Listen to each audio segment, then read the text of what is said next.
Om Jnana Timarandasya Jnananjana Shalakaya Chaksurunilitan Yena Tasmai Shri Gurave Namaha Panchakalpatarubhyascha Kripa Sindhu Vaihevaccha Patitanam Pavanebhyo Vaishnavibhyo Namo Namaha Namaham Vishnu Padaya Krishna Prishtaya Bhutale Srimati Bhakti Vedanta Swaminiti Namene Namaste Saraswati Devi Kauravani Pracharine Nirvishesha Shunyavadi Paschatya Deshatarine Jai Shri Krishna Chaitanya Prabhu Nityananda Shri Advaita Gadadhar Shri Vasadi Gaur Bhakta-vrinda Hare Krishna Krishna Krishna Hare Hare Hare Rama Rama Rama Hare Hare. So this is the auspicious month of Kartik, and in this month many very special events take place. Do we want translation? Everyone's okay? So the month of Kartik is very auspicious. Many special festivals take place. Just this evening coming here, we saw some people also celebrating Halloween. So that's one of the auspicious events.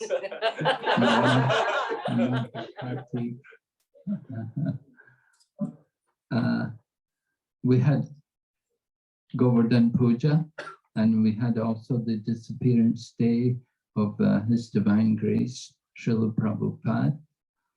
We have also the appearance of Radhakund, and we have also the beginning on Friday, we'll begin what is called Bhisma Panchak, which is a special event taking place and for the last 5 days of the month of Kartik, which is also the last 5 days of the Chaturmasya, which is the 4 months of austerity, which is practiced by devotees. So many events taking place during the month of Kartik. And the one event, of course, which we're remembering throughout the month is this pastime of Damodara, the Lila of Damodara, as we see here in the central figure on the altar here. Mother Yashoda is binding rope, using her rope to try to bind up Lord Krishna. So binding up Lord Krishna, we would all like to be able to bind up Krishna. That's something which we have a long way to go before we could ever be able to be worthy of doing something like binding up Lord Krishna. We want to understand Mother Yashoda is not an ordinary person, but she's a very, very great personality who has actually come to this world, or rather she came to this world 5,000 years ago, just as Lord Krishna comes to this world. So Mother Yashoda also came along with her husband Nanda Maharaj, and they come from the abode in the spiritual sky, in the Paravyoma, where everyone has a spiritual body, a form of eternity, bliss, and knowledge. And Mother Yashoda and Nanda Maharaj, along with other devotees, they all come to take part in Lord Krishna's Leela, or his pastimes, which he performs when he comes into this world. Lord Krishna is the supreme enjoyer. All of us like to enjoy, right? Yes. We don't want to suffer. We like enjoyment. We're looking for pleasure, enjoyment. We enjoy kirtan. We enjoy chanting and dancing. We enjoy prasadam, like that. These different activities which we engage in are giving spiritual pleasure. So similarly, when Lord Krishna comes into this world, he comes also to enjoy. He enjoys, he doesn't need to come really to kill the demons, although sometimes people may accuse him like that, oh, Krishna, he's a killing God. Yeah, because we hear about Krishna killing sometimes demons. And then Krishna encouraged also the battle of Kurukshetra. But Lord Krishna doesn't have to come to kill. He can do the killing business without coming personally, because he's in the heart of everyone. So at any time, he can simply leave the heart. And when he goes out of the heart, then that's the end of the life. That's it. The body becomes a dead body. And when Krishna goes out of the heart, the soul, the living entity, who's also in the heart, he goes along with Krishna. Just like two birds in a tree. The same way there are two souls in the body. One soul we call the Jiva Atma, and the other soul we say Param Atma. The example is given about birds in a tree. In Vrindavan, there are many parrots, green parrots. They say actually parrots are often used by Radha and Krishna. They send messages to each other through the parrots. Just like we have our mobile phones, Radha and Krishna just simply use the parrots to communicate with each other. So the parrots, one is Sutta and the other is Sari. And Sutta is the male and Sari is the female.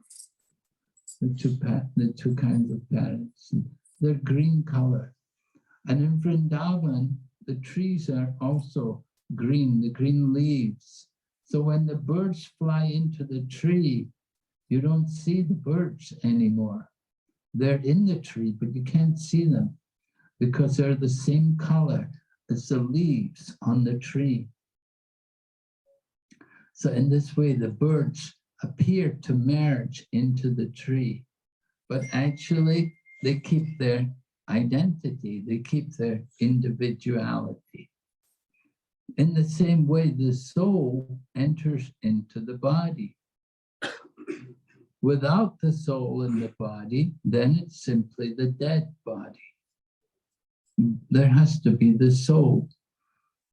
As Srila Prabhupada went to the USA and the devotees arranged for him to give a talk in the MIT, Massachusetts Institution of Technology. Very prestigious institution. You know, people who go there, they're really, you know, just like in India, if you get into IIT, you know, you're really good. You know, you really made it. You can go to America anytime because you made it into IIT. And so if you go into MIT, it's also very prestigious. So Prabhupada was there and he was giving the talk. And in the beginning, well, Prabhupada gave a beautiful lecture.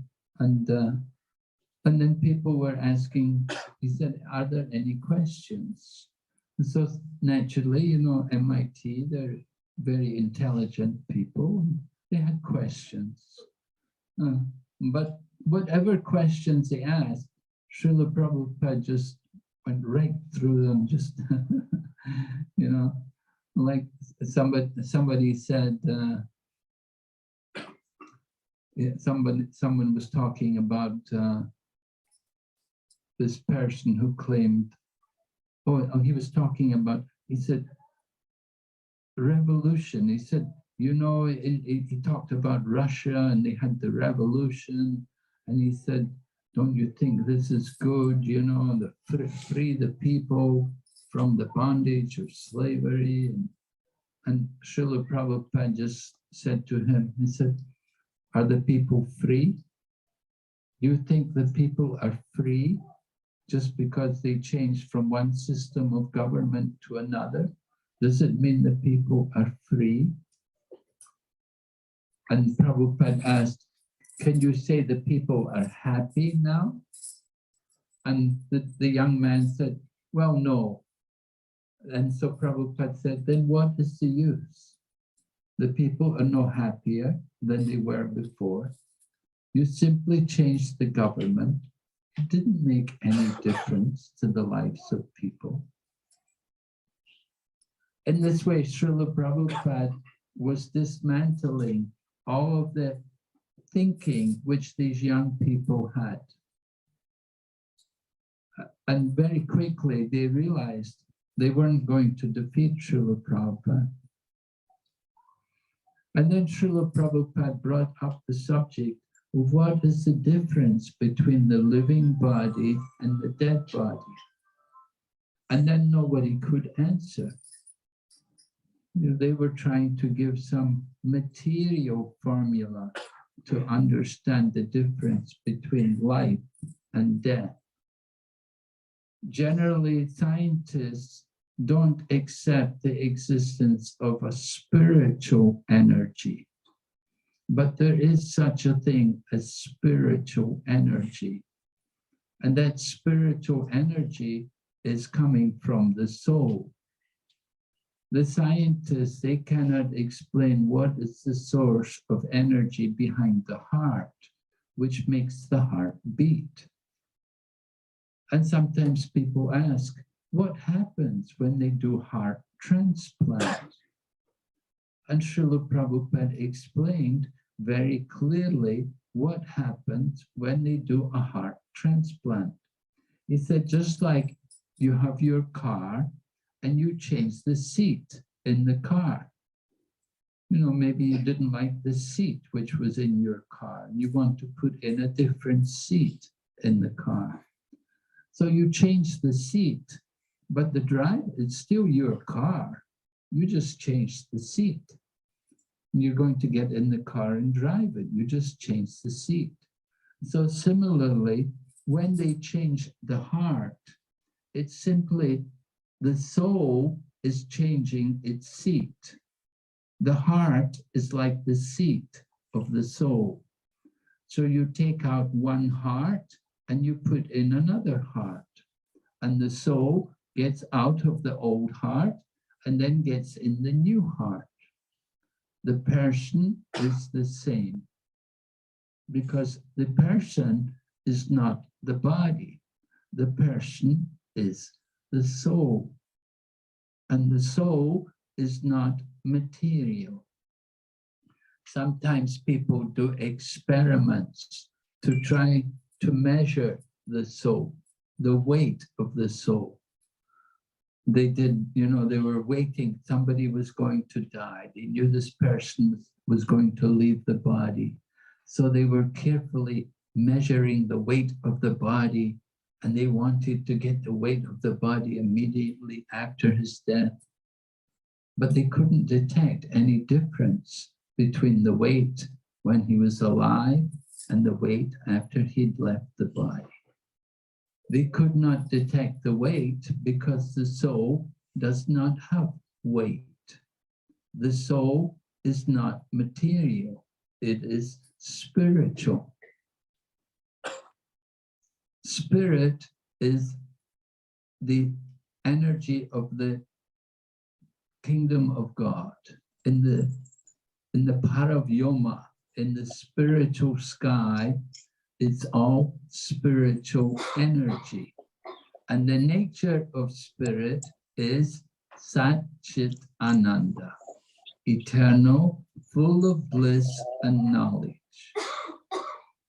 We want to awaken that kind of consciousness. Actually, we are all spiritual beings, and we're all meant to be full of knowledge and bliss eternally. We're not experiencing this because we are covered by the material body. And the material body is just the opposite of the spiritual. The material body is temporary, miserable, and ignorant. When we see people, sometimes, you know, they look morose, they don't look joyful, blissful, we can understand they're not in Krishna consciousness. We want to bring them to Krishna consciousness. And of course, the process is very simple. It's very easy to come to consciousness of Krishna. And it begins with the chanting of the holy name. So this evening, devotees were chanting very nicely for us. That chanting awakens the spiritual energy, and you can feel the transformation in the energy, in the environment by the chanting. From the outside, as I came into the building, I could hear the beating of the mridanga and the sweet singing of the holy name. So I could understand there's a spiritual atmosphere. There's a spiritual program taking place. This worship of Damodar is for this purpose, to help all of us. Mic is on.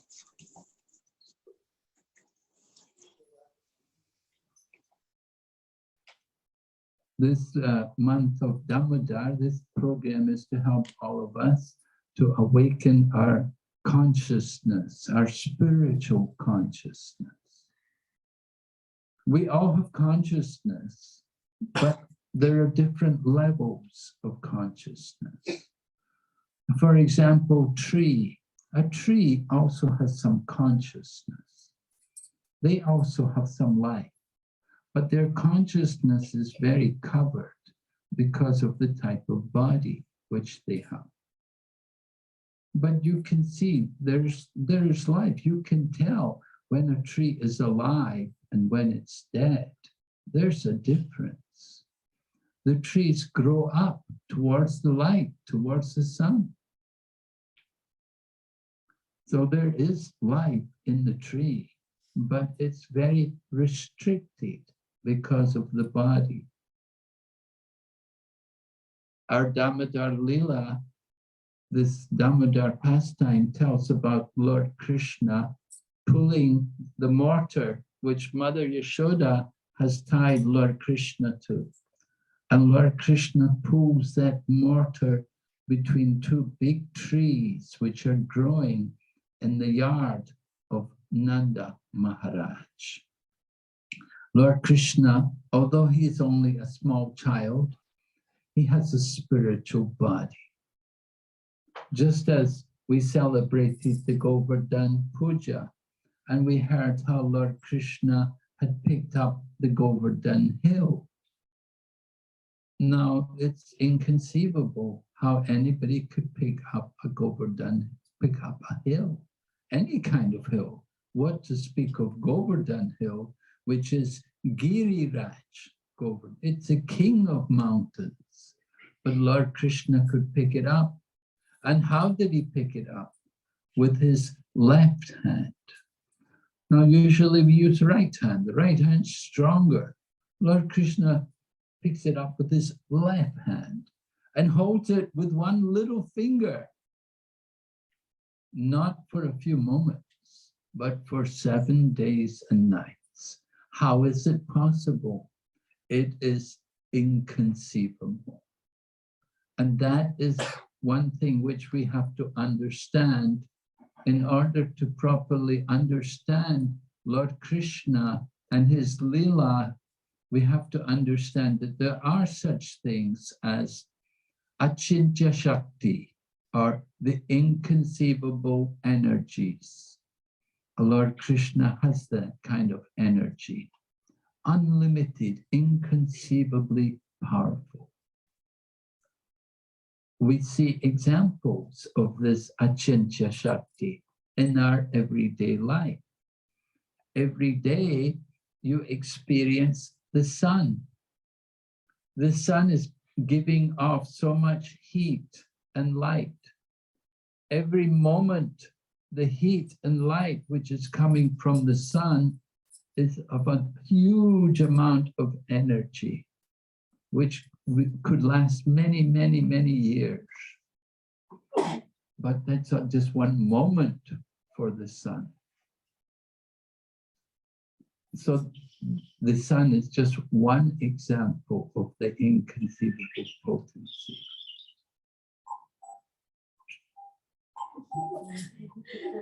Confirmed? Srila Prabhupada used to tell us about fish which swim in the ocean. He said, there's a Timingala fish.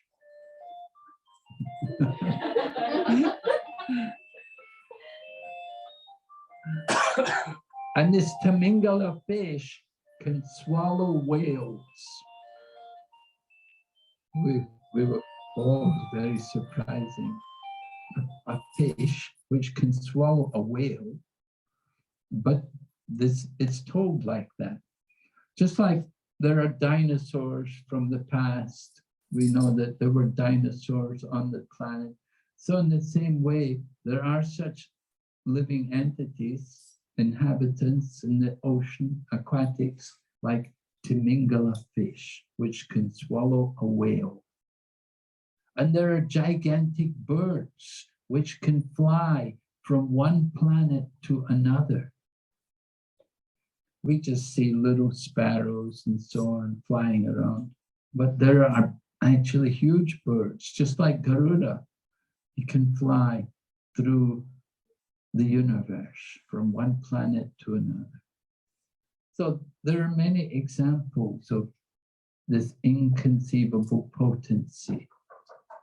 And hearing about Lord Krishna and his Damodar Leela is another example of this inconceivable pastime which is taking place.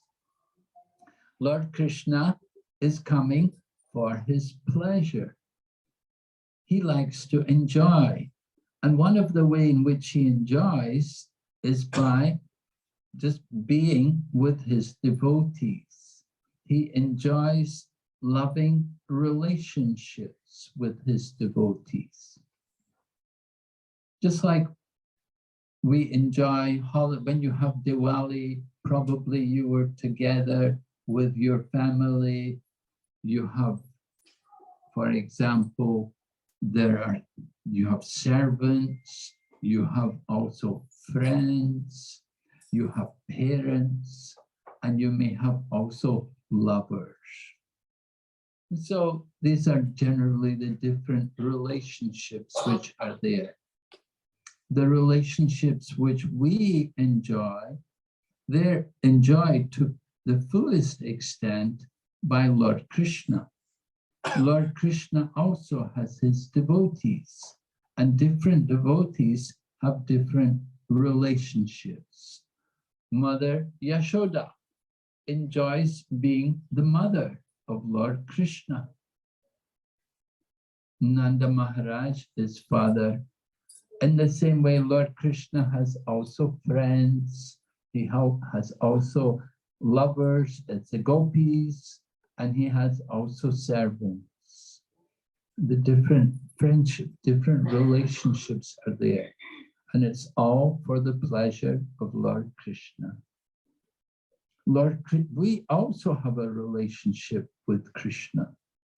We also have a connection with him, but we have forgotten that. And we have come into this world.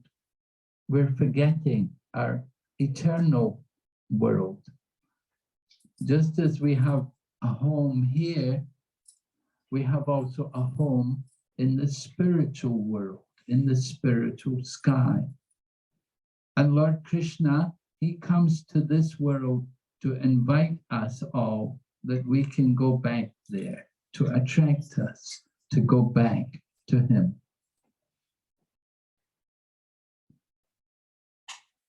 So this Damodar Leela, we're during this month, where you can see we have many lamps prepared for offering. And the idea is that we offer the lamp to look to Lord Damodar.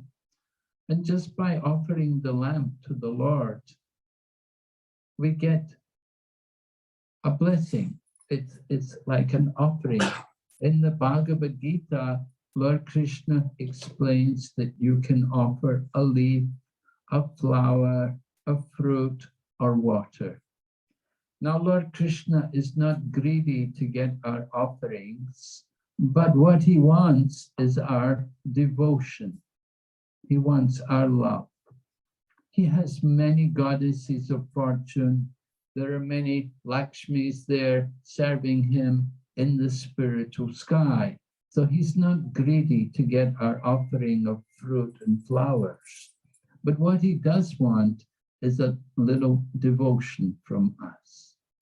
We all have devotion. We all have the ability to love someone and something. Some people are nationalists. They love their country. They will even die for their country. Some people love their dogs. Yeah. We all have this loving affection. A lot of people in Dubai, they love their cars, right? Cars are very important here. And so we have that ability to love things. We want to direct that love towards Krishna. And this month of Damodar is an event which takes place to inspire and encourage all of us to direct that loving relationship to him. And it begins by offering this lamp to Lord Damodar. It's a small thing which we do.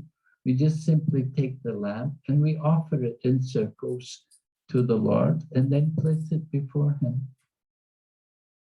But by making this offering, we're awakening our spiritual body. Our spiritual consciousness is evolving.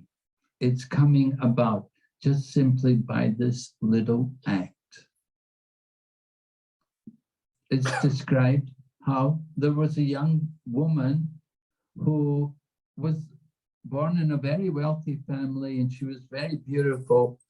And every year during this month of Kartik, she would light many lamps around the temple, and she would light lamps in the doorway, and she would put lamps along the side of the river, and she put lamps even on the well, and wherever she could put lamps, she would put them. So people were surprised to see how every day she went and put more and more lights, offered lamps everywhere. And so they asked her, why are you doing this? So she explained to them, she said, you know, you have to understand my previous life. And so they asked, please tell us more. What do you mean, your previous life? She said, in my previous life, I was a mouse and I was living, I made my home in a temple and I was very hungry. I could not get any food. There was nothing to eat. So when people would offer a ghee lamp, I would come and I would eat the cotton, I'd eat the ghee, which was on the cotton. And so the little girl explained that one day when I was in the body of a mouse, I was eating the ghee wick. One end of the ghee wick was burning. It was lit up and it had been placed in front of the deity of Lord Krishna. So at that time, the little mouse came and began to eat the wick. But then a cat also came. And when the cat came, the little mouse became so afraid, the mouse grabbed the ghee wick and ran away, carrying the ghee wick. But the ghee wick set fire to the fur of the mouse, and the mouse became ablaze. And when the mouse was on fire, the mouse was jumping around in front of the deity. And in this way, the mouse died. So the young lady explained, he said, this is why, he said that one life I offered one lamp in front of the deity during that month of Kartik. So she said, now I have this human body, I have this body, I'm a wealthy woman, I don't have anything lacking. She said, I want to make sure I get the greatest benefit from lighting these lamps. Therefore, I'm lighting as many lamps as I can every day during this month of Kartik. Offering something to Lord Krishna in the month of Kartik gives hundreds of times more benefit than an offering made any other time of the year. It's so special during this month. You do something at this time, you get many, many more times the benefit than any other time of the year.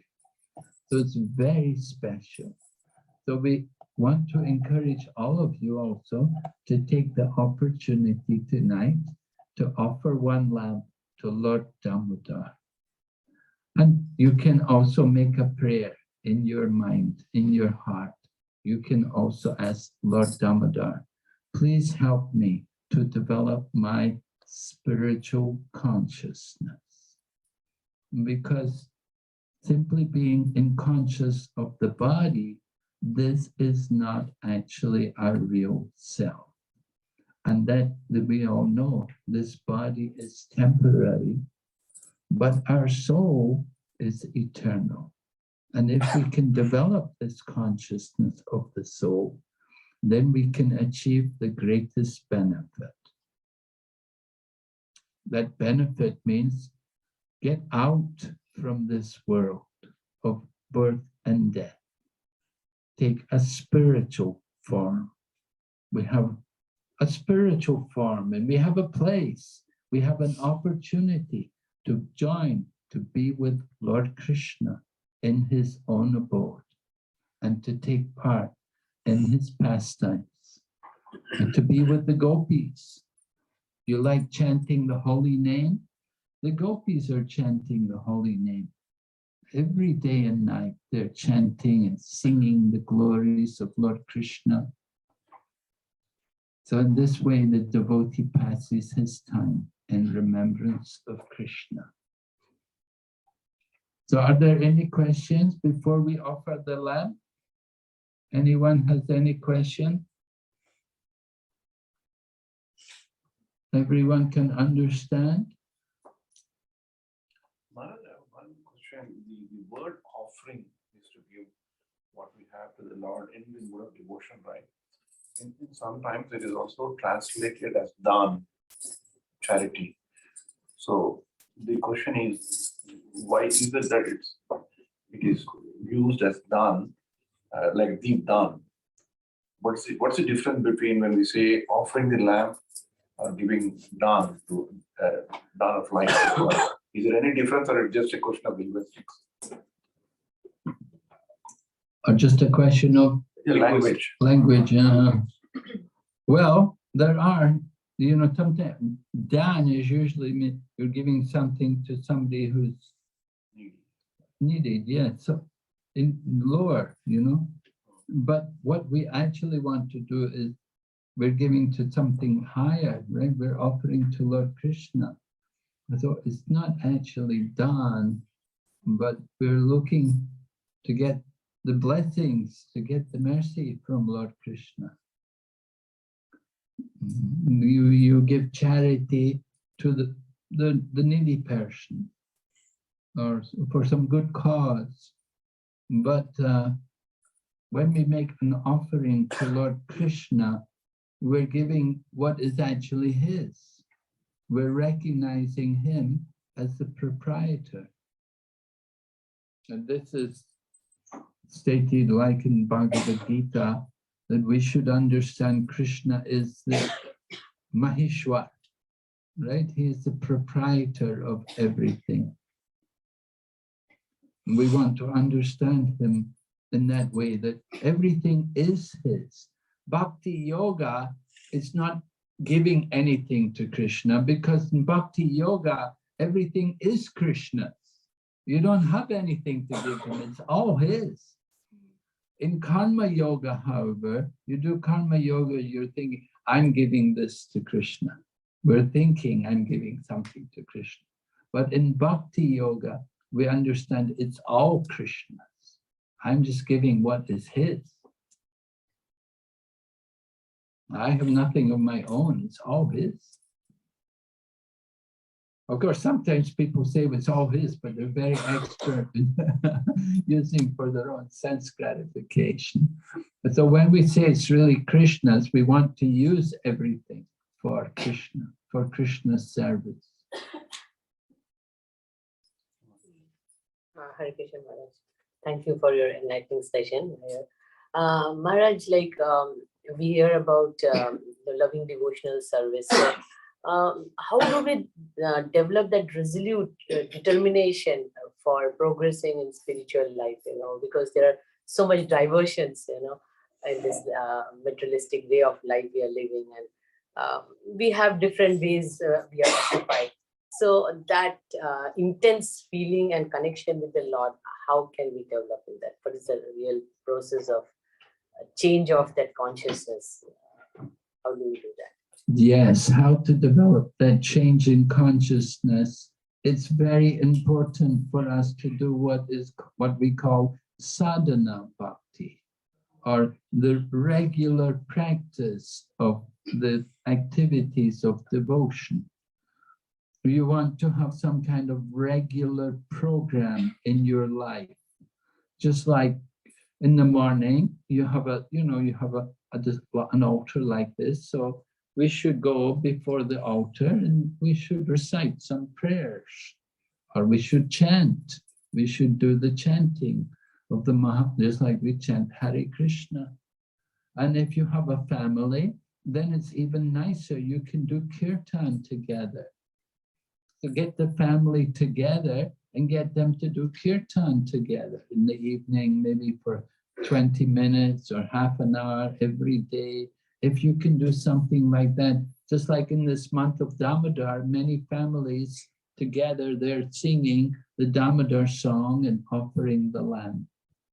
So we do need to have this kind of regulation in our life to keep our determination up. Otherwise, we become slack, we become weaker and weaker. And what happens, you go down and down, and eventually you just stop, You lose the determination to continue. So how to keep up that determination? You have to be hearing regularly. You do need to hear. You need to have association also. That's important. And we make a commitment. Just like I myself, I took a vow when I accepted initiation. When I accepted a spiritual teacher, Srila Prabhupada came to London, and I was fortunate that I had become a devotee, and so he accepted disciples. So at the time we took initiation from Srila Prabhupada. Srila Prabhupada asked us, what are the 4 principles you're going to follow? And so we told him. And then he said, and how many rounds are you going to chant every day? And we said, at least 16. And he said, all right. And he gave me the beats, and he said, your name is, and like that. And he said, now you've promised. He said, you must keep that vow. So I'm doing last 50 years. You see? So you can do it. It's not so difficult. It becomes a habit. Just like during this month of Damodar, it's an opportunity for us to develop a habit, a good habit. I don't know, do you have bad habits? Yeah, we all have some bad habits, right? So we want to develop some good habits. And it's the month of Damodar, this month of Kartik. It's a very good time to develop good habit. Make it a habit to worship Lord Krishna, to offer one lamp, And you, not only in Kartik, you can offer a lamp every day. And in this way, you can cultivate your devotion for Lord Krishna. You go to our temple, you see us offer arti, we're offering the ghee lamp. When we worship Tulsi also, we're offering the lamp. So you can do this every day, not only in the month of Kartik, but it's especially powerful at this time during the month of Kartik. And it's a very good time to develop this habit. And you get the habit, then you will be more determined to keep up that standard. You don't want to reduce. Right, you started to do something and you know it's a good habit, you want to keep doing it. You don't want to give it up. You know, before becoming Krishna, before entering into Krishna consciousness, you know, I had bad habits. But becoming a devotee, yeah, we make a vow, make a promise, good, to do good, just to eat prasadam, not to eat all the garbage food, and no intoxication, and no gambling, and no smoking and drinking and these things. So give up all the nonsense. Prabhupada would say, no nonsense. So all the bad habits, that's all the nonsense, right? We give them up. And this month of Kartik, it's a good time for people to give up the bad habits. Especially people are encouraged to be vegetarian during this month of Kartik. Don't eat any non-veg food. So then once you start becoming a vegetarian, then you realize how easy it is to be a vegetarian and how much nicer it feels. We had a scientific conference. Our devotees, we have some devotees in our movement who are PhDs in science, and they organize sometimes scientific conferences, and they bring Nobel Prize winners from America and like that. They come to attend the scientific conference. So it happened, one of these big professors, he came from the USA to attend our scientific conference. It was held in Juhu at Hare Krishna land there. And we have an auditorium there. So he come there, this one Nobel Prize winner, and he was attending the scientific conference. So one of my friends, he was accompanying this Nobel Prize winner, Dr. I can't remember what his name was, something, but he was a big man. He'd won the Nobel Prize in physics and something. And so he asked him, my friend was talking to him, and he asked him, so doctor, how did you enjoy the conference? And he said, well, do you know? He said, I've learned something which I never knew before. And the devotee, my friend, said to him, I said, oh, what was that? He said, I've learned that I can be satisfied on a vegetarian diet. You know, he was coming from America, you know, he's a meat eater, you know, and coming from the West and coming to India. And if you go to Juhu, you know, we have a very nice restaurant there in Juhu. It's a very wonderful restaurant. And they prepare many varieties of foodstuffs. And so he was eating his meals there in the restaurant, and he was appreciating how satisfying the food there is. And he didn't miss the meat and chicken and whatever they usually eat. And he was realizing, I can be satisfied on this food. So that's an interesting example. You know, you want to get that kind of determination, become fixed, you know. I have some habits. One habit is I'm vegetarian, and people may mock at you. Oh, you want to be healthy? Oh, this, oh, that. No, you can be healthy. You can do it. It's not so difficult. It's very easy, actually. And Srila Prabhupada went to the West, and no one was a vegetarian. In 1960s, no one was who was a vegetarian in those days? In USA, there were no Indians there at that time, hardly. And so Prabhupada was preaching to young Americans, and vegetarianism hadn't really been introduced there then. But Prabhupada made everyone vegetarian because he cooked so nicely. So that's another problem. You have to learn cooking. We have this problem all over the world, you know. I preach in countries like Hong Kong, Taiwan, China. And so generally people there, they know about vegetarianism, but they just don't know how to cook. You know, that's the problem. So we organize cooking classes. And it's very important. Get people trained up how to cook, learn how to cook.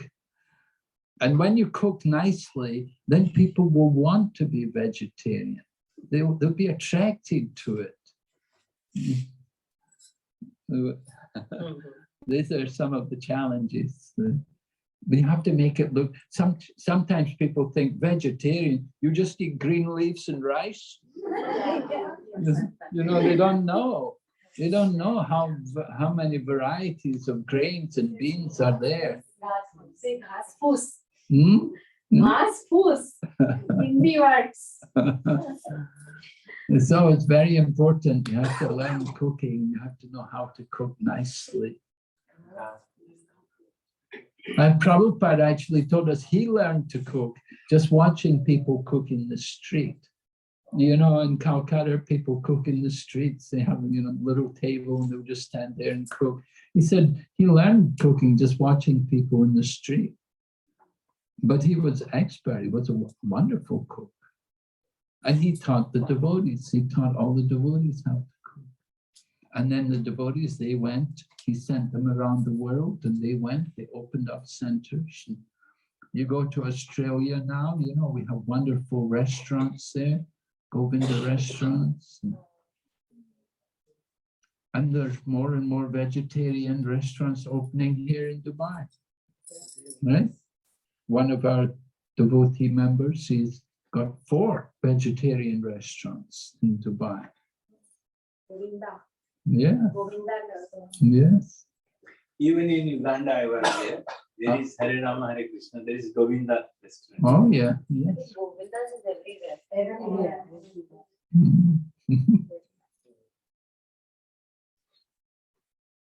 So you have to make a Govindas at home.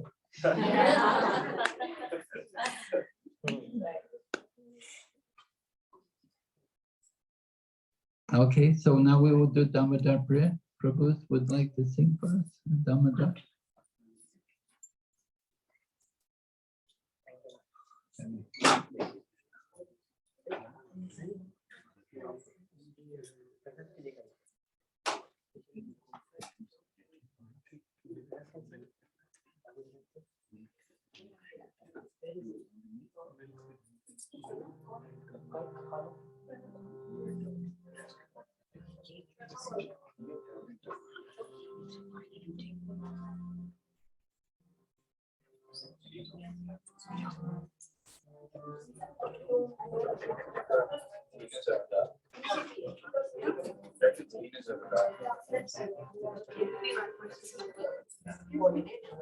One by one.